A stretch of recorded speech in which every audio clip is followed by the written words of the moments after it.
ใช่ล่ะอ๋อตัวพยานมันฮักบ่ร้อยอยู่นี่นะลูกหืมอ๋อฝนตกเมื่อคืนนี่มันเช้ามันบ่เปียกบ่นางนี่นะเออหมุนหมดเลยฝนตกมื้อเช้านี่ติโดยตัวนอนอยู่นี่เนาะตัวนอนป้าทุกพี่น้องเอ้ยบ่พรลุงสังเกตว่าเฮือนโตมีถ้วยจักใบล่ะมีถ้วยจักใบมีบวงจักใบลูกขออย่าถามไม่ดีหาไปเห็นถ้วยบ่โอ้มันหักได้หลายระวังได้ขนาดป้าตัวพี่น้องไอ้เกือบแมนวีลงข้างล่างเมื่อกี้นี่มีจักใบพรมีสองบวงได้ใช่หรออันนี้มาเขาคู่มาเขาอันนี้มีอันเดียวนี่บ่โดยโอ้มาเท่าไรเครื่องคู่บนนั้นนั่นแหละเนาะ3 โล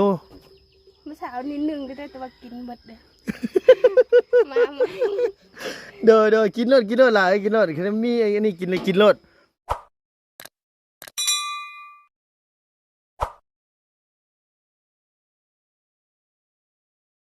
บ้านก้าบ้านมุ่งเพิ่นสิว่าคนแม่มันเกือบตกหน้ากิน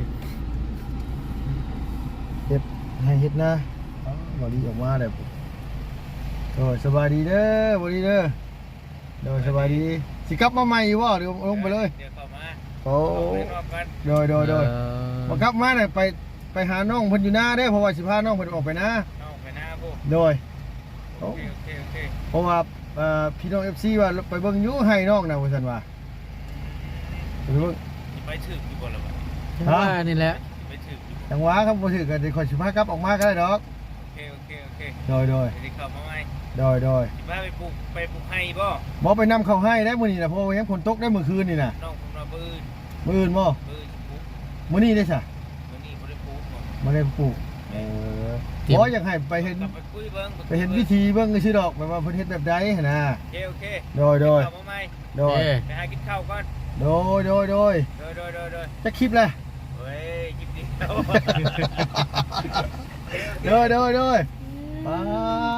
นี่นะผ่านบ่ได้นะนี่เบิ่งก่อนนะอุ้ยเบิ่งบ่ได้เห็นเถิงนี่ได้แบบนี้ได้ประธานป้องเอ้ยข่อยเชื่อได้ว่าพี่น้องผู้เพิ่นไปเฮ็ดเวียกเฮ็ดงานต่างแดนนี่ที่เพิ่นบ่ได้อยู่บ้านอยู่ซ่องเพิ่นจะเห็นภาพบรรยากาศได้จี้แน่นอนโดย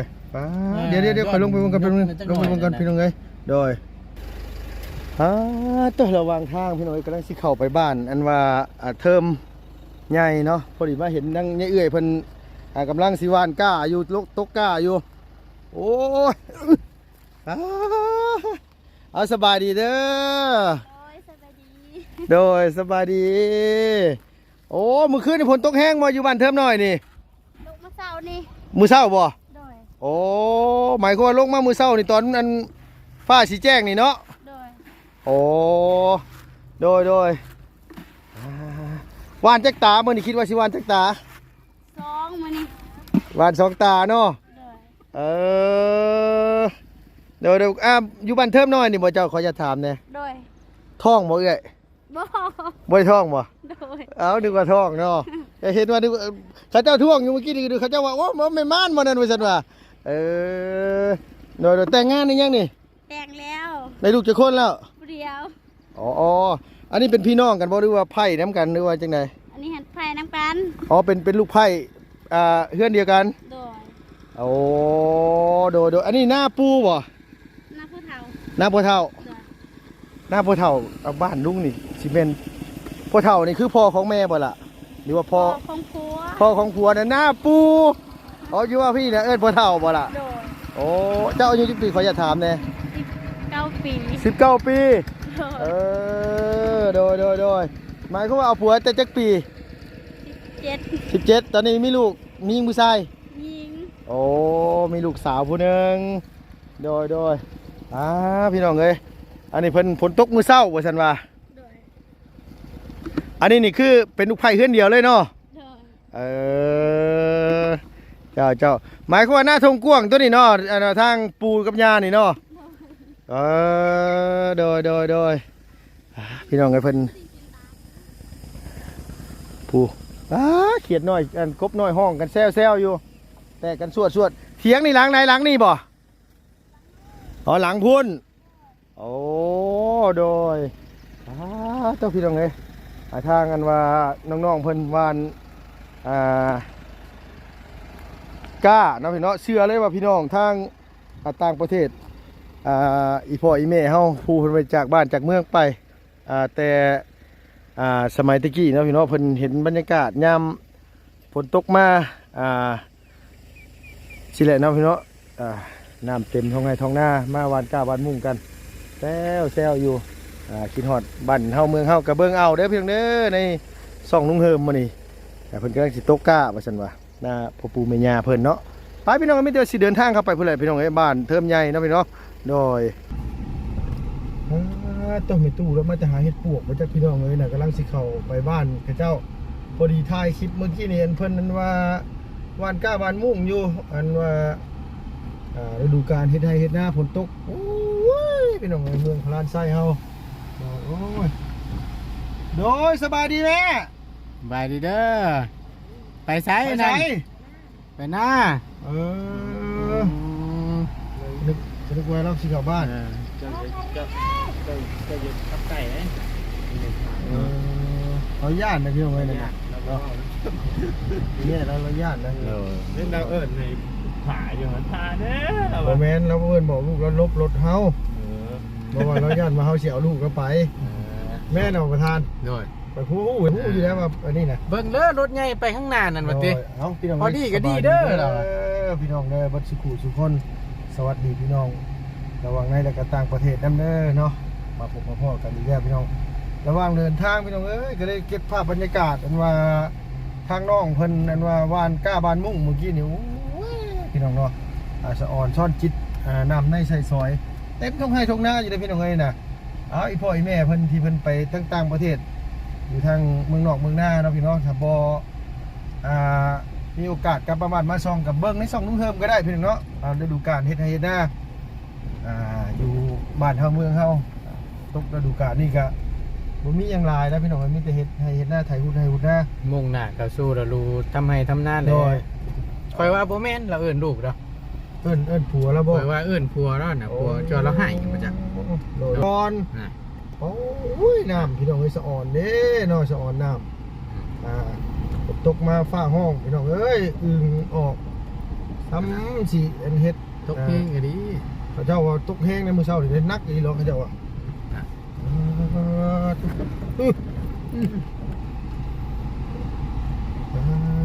แม่นแล้วถือ มือเสียมจกไปป้านคันให้คันหน้าคิดทอดอีพ่อแต่ยังน้อยเด้พี่น้องเลยแบบนี้เลยนี่แบบนี้เลยนี่ อันยาเช็ดนิดเดียวติ โอ้ไปหน้าเนาะพ่อเนาะ แม่นดีอัดทางให้ทางน้ำไว้แล้วตามกันให้ไตกันนานี่ อันคันหูเลย แม่น คาเทหน้าหัวยันน้ำบ่อยู่เด้ ลนไว้แล้ว เนาะอันนี้คือบ้านเฮาเด้อพี่น้องเด้อแบบนี้แหละ คนดีดีจังนี่ เนาะ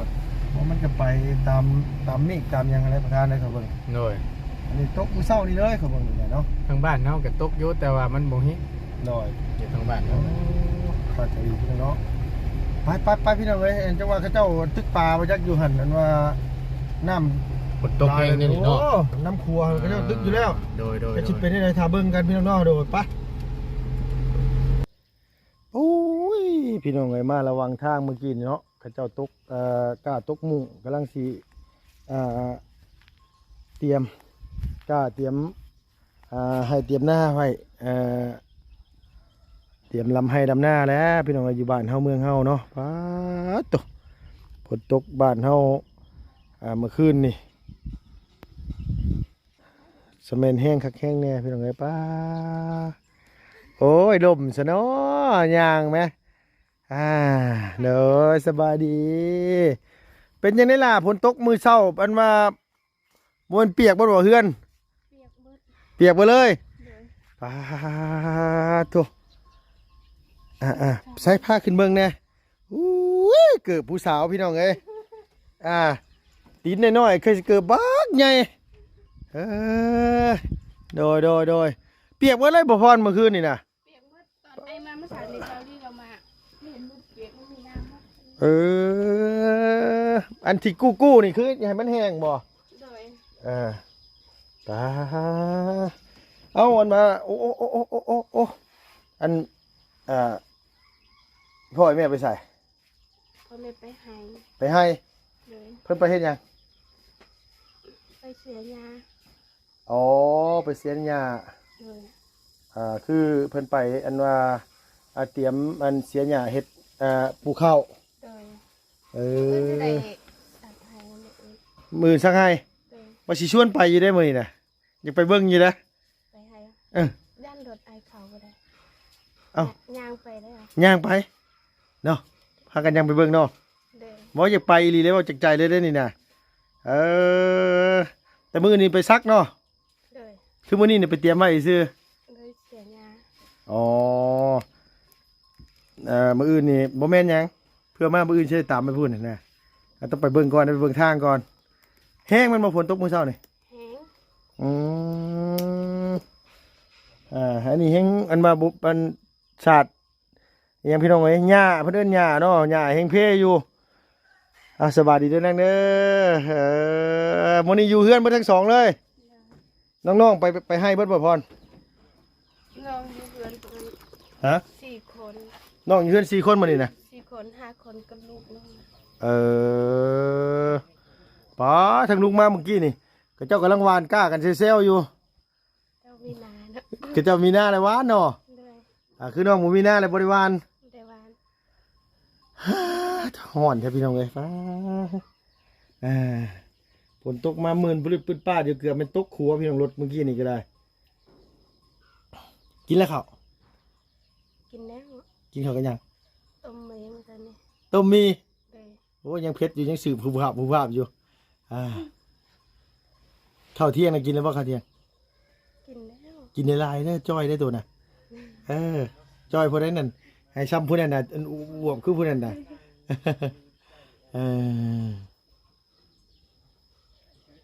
ยาสระผมมีอยู่บ่ล่ะ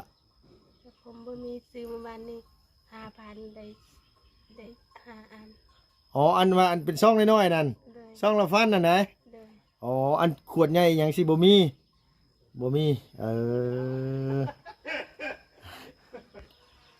พี่น้องเอ้ยยาสระผมก็บ่มีขวดหนึงนี่คือใช้หลายคนนี่พออาทิตย์บ่ล่ะ บางทีฮอดอยู่2 อาทิตย์ ประมาณ2 อาทิตย์เนาะ เลย เข้ากระสอบหนึงคิดนั้นได้ประมาณจากอาทิตย์ สอบหนึงจะกินแบบกับประมาณ2 อาทิตย์ เต็มที่เลยนั่นแหละเนาะ โดย สอบ50 โลนี่แหละ โดย 2 อาทิตย์เนาะ แบบข้าวไอมาแล้วเลยบางทีครึ่งนึงบางที10 โลแบบนั้นบางที3 มื้อกิน 10 โลใน3 มื้อกิน เลย คือครึ่งหนึงที่ว่าคือทั้งลุงแบกมาให้หมู่ว่านี่เอาแบบนั้นนี่ฮอดบ่อาทิตย์หนึง บ่ฮอดดอก บ่ฮอดติล่ะ โดยประมาณ6 มื้อประมาณ 5 มื้อ6 มื้อ เลย เฮ็ดเบียกเมื่อยๆแห้งแซ่บเลยเนาะกินข้าวดอกมื้ออื่นอยากกินหยังมื้ออื่นไปซักข้าวให้เพื่อมาเลยสิซื้อของฝากไปฝากอยู่ให้ กินหยังก็ได้ กินหยังก็ได้ เลย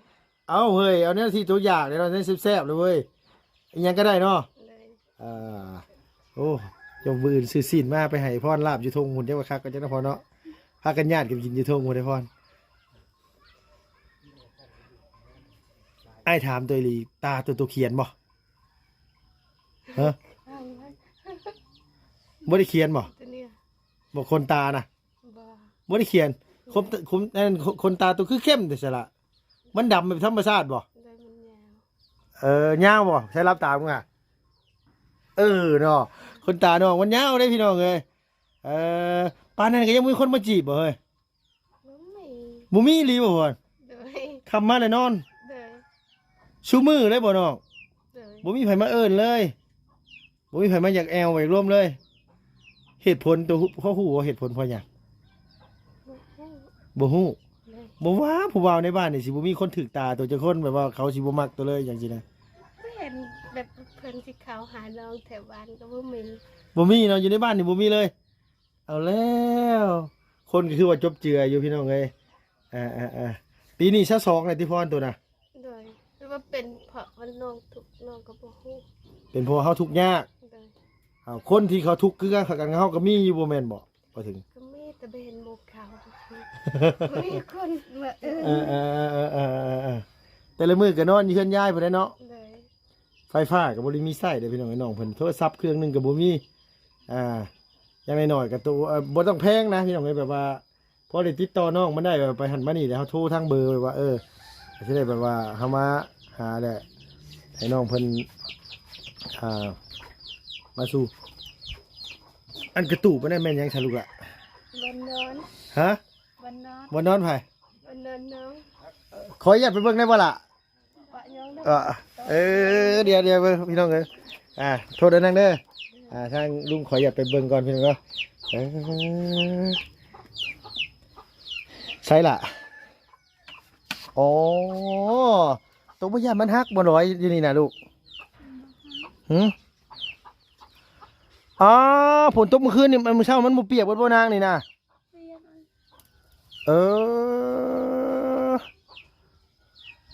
หมุนหมดเลยฝนตกมื้อเช้านี่ติโดยตัวนอนอยู่นี้เนาะตัวนอนป้าทุกพี่น้องเอ้ยบ่พรลุงสังเกตว่าเฮือนโตมีถ้วยจักใบล่ะมีถ้วยจักใบมีบวงจักใบลูกขออย่าตถามอีหลี หาไปเห็นถวยบ่ โอ้มันหักได้หลายระวังได้ขนาดป้าตัวพี่น้องไอ้เกือบแมนวีลงข้างล่างเมื่อกี้นี่มีจักใบพร มันมีสอง มีสอง เลย บวงได้สิล่ะ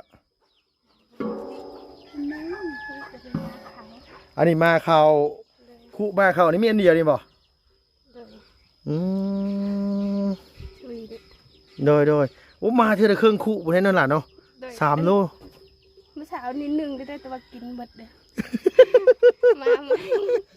โดยกินรถหลายกินรถแค่มีอันนี้กินเลยกินรถโมเมนต์อย่างพี่น้องเอ้ยขอให้แบบว่าน้องเพิ่นกินได้ก็พอแหละแบบว่าทั้งทีมงานก็จากสดจากซอยอีหลาเพิ่นยันว่าน้องตัวน้อยตัวจอยบ่ได้มีหยังเลยพี่น้องเอ้ยป๊าใช่เบิ่งหั่นล่ะเหลือโอ้ยพี่น้องเอ้ยพอได้จานให้ไก่น้อยกินเหลือซ้ำอันนี้นี่สังเกตเบิ่งแล้วนี่คือเฮือนอีหลาพ่อนี่เพิ่นเฮือนน้องเพิ่นนี่บ่ได้มีอันว่าอันนี้เลยถ้วยบวงนะพ่อเนาะหม้อแห้งแต่กระโปะก็บ่ได้มีหลายที่นี่พ่อ เลย มีซ้ำที่เห็นนี่บ่ล่ะออกหน้าแน่ เอาออกไว้พูดน้ำแน่ โดยประมาณ2-3ใบ 2-3 ใบ อยู่หมอนหนึ่ง หม้ออันนึงอันถ้วย2-3 ใบ เลย ถ้าถูกจำบุญอันนี้ดีเนาะเอาเดี๋ยวมื้ออื่นเข้ามาลุงเข้ามาเดี๋ยวลุงสิซื้อเข้ามาฝากเด้อน้องเด้อ เลย เดี๋ยวลุงสิซื้อเข้ามาฝากทั้งหน้าน้องไก่บ่พร ไกลพอไปอยู่แบบไม่เคยไปเมื่อยแบบน้องเคยไปแล้วลืมธรรมดา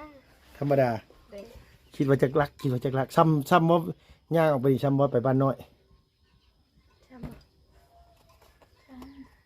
ซ้ำบ่ล่ะ บางทีไกลกลัว ไก่กลัวบ้านน้อยพู้ เราคิดว่าบางทีก็ซ้ำทีไกลกลัว แต่ว่าบ่ใกล้กลัวแน่ๆเนาะ เลย ไก่กลัว ถ้าหายไม่ตู้ประมาณ2-3 ชั่วโมงคุณหายไม่ตู้ ให้มีตู้ตัวนะ เลย ให้มีตู้นะไก่ เลย แต่ให้ตัวน่ะบ่ได้ไกลปานใด เลย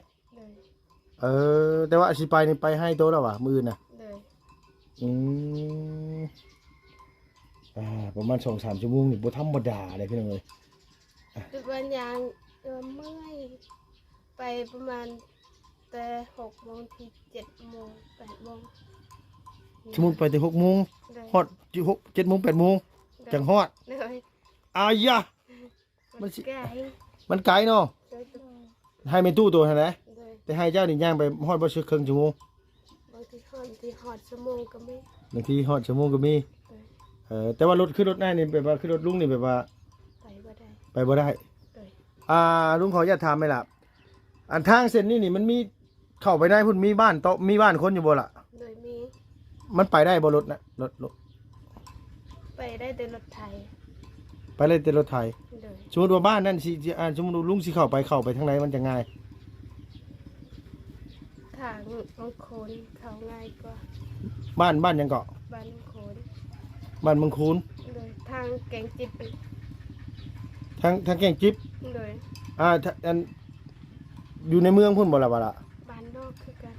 บ่แม่นอันที่ทางเวมันเวไปทางนั้นน่ะวะ โดย แต่ว่าไปอันมันเดี่ยวเข้ามองนี่ไปนี่บ่ได้แม่นบ่คืออันทางมองเรียบมองหันไปหันเนี่ยบ่ได้เนาะล่ะเนาะ ไปได้แต่ยันแต่รถให้เขาบ่ได้ซื้อแต่รถไทยไปได้ แต่สมมุติว่ารถแบบรถอ้ายนี่ต้องเข้าไปทางพุ่นเนาะ โดย โค้งไปพุ่น โดย สมมุติว่าโค้งพุ่นโค้งพุ่นออกพลานพุ่นก็ได้บ่ล่ะได้บ่นางมันมีทางใหญ่คือกันเนาะโอ้โดย บ่แม่นทางหลังมันก็มีทางดักทาง ทางบ้านนี่แหละทางแบบนี้แหละเนาะ โดย มันก็ไปได้เรื่อยๆเนาะ มันมีแต่ดงมีแต่ป่าไปเรื่อย มีแต่ป่าแต่ดง ๆโดย แต่ว่ามันพอไปได้เนาะล่ะเนาะ โดย พี่น้องไอ้ฮ้อนอีหลีตกแห้งแม่นบ่ตกจังมุ้งมื้อเช้านี่พรคิดว่า แต่6 โมง ฝนนั่นแท้หัวแต่เช้าบ่ โดยบางทีได้9 โมง8 โมง 8-9 โมงจังเช้า โดย น้ำท่วมคันให้ข้างหน้าเลยพี่น้องเอ้ยพระเจ้ากำลังกันว่าวานก้ากันแซวอยู่มื้อนี้น่ะน้องอยู่เฮือนอยู่ในไม่เท่าอ่อนเมาะอันนี้นี่21บ่ล่ะโตเหมาะพอจะ2น้องหมายความว่าน้องเพิ่นเอาผัวตั้งแต่18เหมาะประมาณนั้นแหละเนาะ มันเราก็ได้ปีนึง ดูแล้วน้องเพิ่นก็ได้ปีน้อยๆเลยตาบนห้องเนาะอีนางนี่นอนนั่นแหละมันเป็นแต่อยู่บ่ได้เลย เปียกคักบ่ล่ะเปียกบ่เลยบื้นไปน้ำเข้าดิ โดย ว้าวดีได้บื้นสิไปน้ำเข้าซอยได้บื้นนี่นะ มืออื่นมันมีแต่น้องไปแล้วกับพ่อแม่บาลีบอกว่าให้น้องอยู่กับหนู บ่รีเพิ่นสิมาแจ้งข่าวดีบ่จักบ่ แล้วที่ทางน้ ฮะ ำแล้วที่ทางน้ำเจาะน้ เราบ่สิมาเจ้าน้ำ ำโดยบ่แม่นหยังนะจะไปเบิ่งหน้าเลยอย่าไปสูดเบิ่งสวนนะจะไปนำข้าวซอย มีแต่ให้ นั่นแหละจะไปเบิ่งให้นั่นแหละไปนำข้าวให้ซอยนะพร แห่งดีเลย แฮงดีบ่โอ้มันสิบ่ได้ล่มงัวเพิ่นบ่ล่ะเฮ้ยไปนำข้าวให้ซอย อยู่บ้านนี่ล่ะนี่ฮีดนี่ฮีดชนเผ่ามันบ่น่ะ โดย ฮีดผีเนาะ ถือผีเนาะว่าไงว่าน้องเพิ่นบ่ได้ถือพุทธ โดย เป็นจังได๋คือบ่ถือพุทธล่ะ บูแบบว่าแต่เก่าแต่แกเพิ่นก็ถือพีแล้วบู ถือมันน้ำพ่อน้ำแม่ โดย ถือมันน้ำอีพ่ออีแม่ถือน้ำไม่เท่าตายายเฮา โดย ถือมาแบบนี้ก็เลยถือแบบนี้น้ำก็เลยแบบนี้มาเลยเนาะโอ้โดยฮ้อนเพียงเลยบื้อนี่บ่ดีมาทางน้ำนั่นน่ะเนาะ จักทางจะพูดถ่าไอมากันเราว่าจิแจงเพราะว่าเอาเบอร์คนถังน้ำแบบคนในบ้านนี่เบอร์ขอเบอร์เพิ่นอยากได้100,000นึง อย่าได้แสนกีบ ด้วยขอเบอร์ซื้อ เอาเบอร์คนทางน้ำน่ะเพิ่นอยากได้เอาเบอร์ให้นี่เพิ่นจะเอาเงินนำเฮา100,000 ด้วย แต่เพิ่นจะเอาเบอร์ให้เฮา เอาแล้ว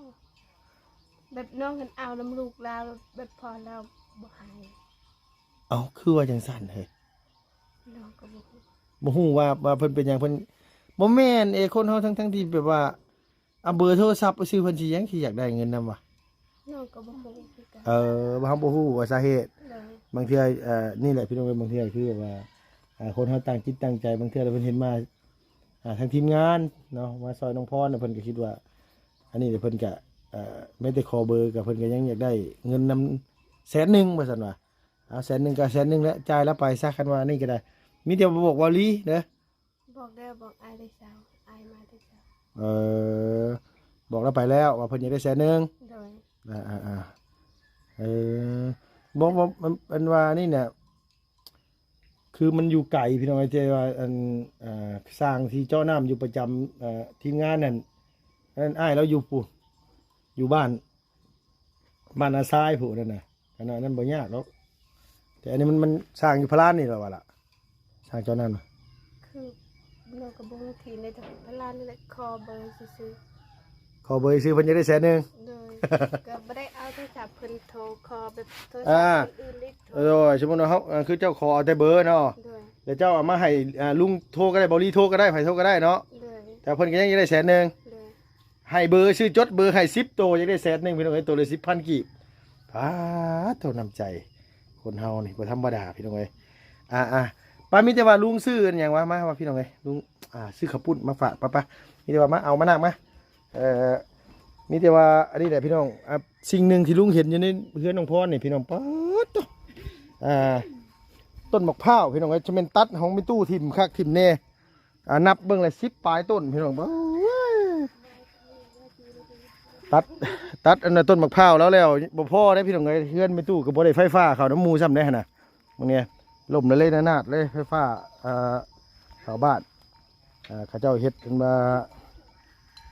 ต้นมะพร้าวไม่ตู้หายไปเบิดเลยต้นมะพร้าวเป็นแห้งหลายเนาะพี่เนาะปีนี้ก็ลงให้ลงนาเตรียมเลยผู้โอ้ยคิดห่อนตอนผู้ขายยังน้อยเลยพี่น้องเอ้ยควายเล็มหญ้าปลงปงเปงอยู่เนาะไปพี่น้องมีแต่ว่าสิเอาข้าวปุ้นให้น้องก่อนอะไรใจละลาย โดยฝนตกกระเปียกเนาะพาลูกนอนเปียกบ่มื้อมันแจ้งแล้ว ลูกเจ้านอนน้ำแม่บ่หรือว่านอนน้ำอีหละโอ้โดยเอาสู่จักหน่อยพาลุงย่างออกไปหน้าหน่อยเด้อ เอามื้ออื่นสิไปนำข้าวซอยเด้อาจสิซื้อซีนมาแต่ตลาดไปสู้กันกินอยู่อันนี้ผู้ควายแม่บ่ดีน่ะจักโตควายนั่นโอ้โดยเลี้ยงไว้ไถนาหรือว่าเลี้ยงไว้ซื้อ เลี้ยงเอาไว้ไถนา ไถนาในใส่รถไถเนาะอันควายนี่เอาไว้เวลาลูกสาวลูกชายแต่งงานเลยเพราะได้เฮ็ดงานแต่งให้เขาก็บ่จบทั้งวันแล้ว โดยโทษพี่น้องเอ้ยโดยมีให้มีหน้าเฮ็ดอยู่บ่แม่เจ้าก็เลยเฮ็ดก็บ่กุมกิน โอ้ บ่มีเงินซื้อปุ๋ยเลยมันบ่เป็น โดยมันบ่มีเงินซื้อปุ๋ยใช่เลยเข้าบ่งามเนาะแม่นมัน โดยโอ้เจ้าโดยเอาสู้ไปนี่แหละแม่เอ้ย